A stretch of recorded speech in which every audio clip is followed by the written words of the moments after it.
All right, welcome to another quarantine or AP Quarantine English. You've had a couple days off, hey, so that's nice. So I'm sure they were much like every other day.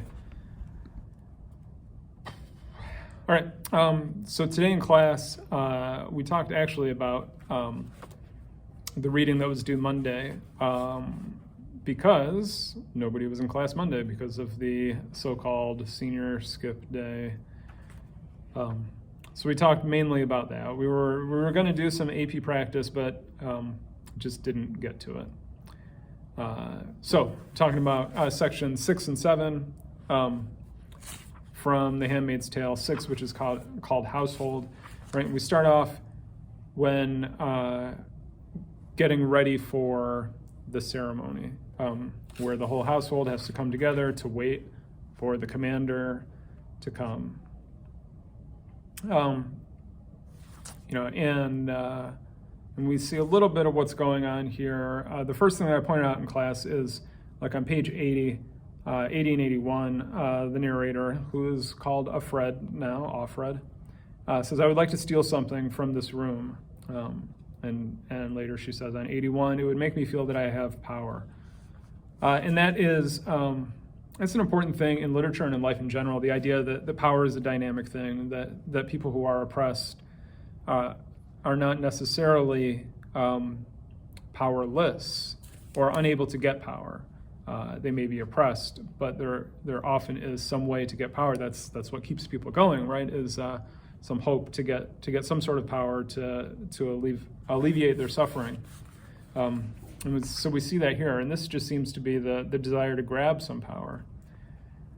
But anyways, they go on, Serena Joy turns on the TV, and we get to see a little bit of what might be going on in the world, right? The first thing we see is a preacher. There's a choir, right? There's a preacher, Ernest, with shining dark eyes. This is page 82, leaning towards us across the desk. These days, they look a lot like businessmen. Serena gives him a few seconds, then clicks onward. And so we get that connection between a businessman or a preacher here and a businessman, which suggests to us that the motives for the regime of Gilead, those who benefited from it, are not necessarily the religiously pious ones. Instead we have a connection to businessmen here, and so perhaps those motivations are power-based and economics-based as much as anything else. This should not surprise us. But then they go on to the news, they're talking a little bit about the war. There's war going on in the Appalachian Highlands, which suggests at least that Gilead has not taken over all of the United States. But we don't know. And the reason we don't know is because the narrator doesn't know. And the reason the narrator doesn't know is because she doesn't have access to information. And so we're kind of in the dark as well. And when we get to the end, we'll see some of the reasons for that. But, this is a first-person account, so we only have what she has access to. We go on. We hear a little bit more then about people who were arrested for smuggling. This is on 83. Now he's telling us that an underground espionage ring has been cracked by a team of eyes working with an inside informant.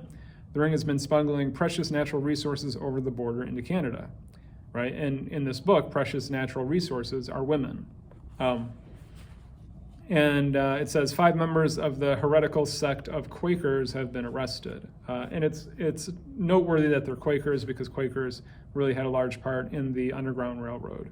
And so the idea of, helping people get north, has historical precedent, right? As we know, like everything that's happened in this book has historical precedent. But we see in this section especially a lot of the evils of American history. Slavery being one of them. We also see the Quakers as the good guys, I guess. Certainly they were good people for helping people escape slavery. No need for quotes. I apologize for my air quotes to any Quakers I may have offended with them, but they're definitely the good guys here. Later on in 83, it says, this used to, now we see a city again from the air. This used to be Detroit. Under the voice of the announcers, there's the thunk of artillery. From the skyline, columns of smoke ascend. From the skyline, columns of smoke ascend. Resettlement of the children of Ham is continuing on schedule, says the reassuring pink face back on the screen. 3,000 have arrived this week in National Homeland 1, with another 2,000 in transit. We find out later on 84, National Homeland 1 is in North Dakota. Lord knows what they're supposed to do there once they get there. Farm is the theory. Okay, so we have two references, two allusions going on. The first one, the children of Ham, that's a reference to one of the sons of Noah in the Bible story about Noah and the ark.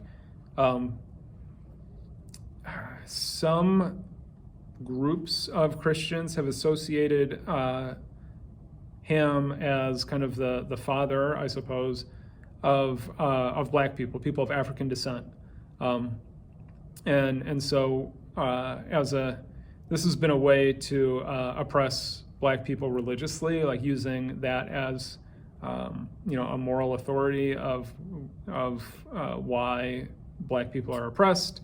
You can look up the Ham and that stuff if you want. It's not important enough to the story really to get into here, but it's been a justification for the oppression of people in the past, and so we see reference to it here. The other part is they're being moved to National Homeland 1 in North Dakota, which sounds an awful lot like the relocation of indigenous tribes in America to places like North Dakota, whose land has value, but certainly not as farming land, because it's pretty cold there, and the agricultural seasons are pretty short. Pretty tough place to live. The idea that North Dakota is wealthy with oil is actually pretty new within like the past 20 years, 25 years. When this book was written, not so much. But yeah, that's a reference to the relocation of the indigenous peoples of America. Okay.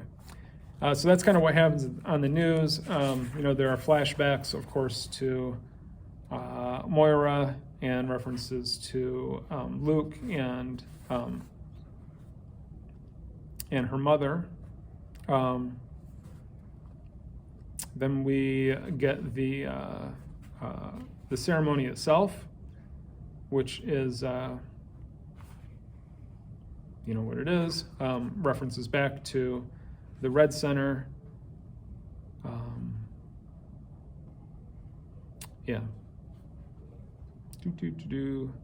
Oh, we hear about how Moira escaped the Red Center, and they brought her back when she was caught. And we see the narrator again, Fred, she prays silently with the Latin phrase "Nolite te bastardes carborundum," right? And recognizing that she doesn't know what it means, but it sounds right, it'll have to do, because she doesn't know what else she can say to God.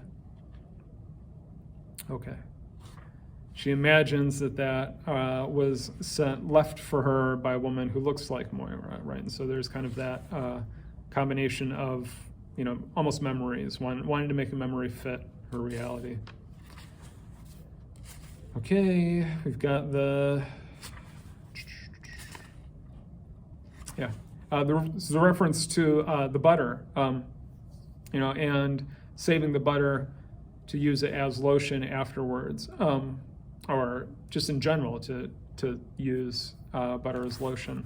And again, someone in class was talking about the how it seems like a reference to being like food. Anyway, so there does seem to be a motif about consumption going on, the consumption of women. I encourage you to pay attention to it. And then we have night, and there's kind of the contradictory way that she remembers Luke. She remembers him as being dead, she remembers him as being alive and escaped, and then she remembers him as being alive and captured. And so there's like this, not knowing allows all three memories to live at the same time. And that's something that she's kind of left with. All right. Again, we were going to do some AP practice today, but we just did not have time. So those of you who are coming back tomorrow, look forward to that. Anyways, I will see you on the flippity flip.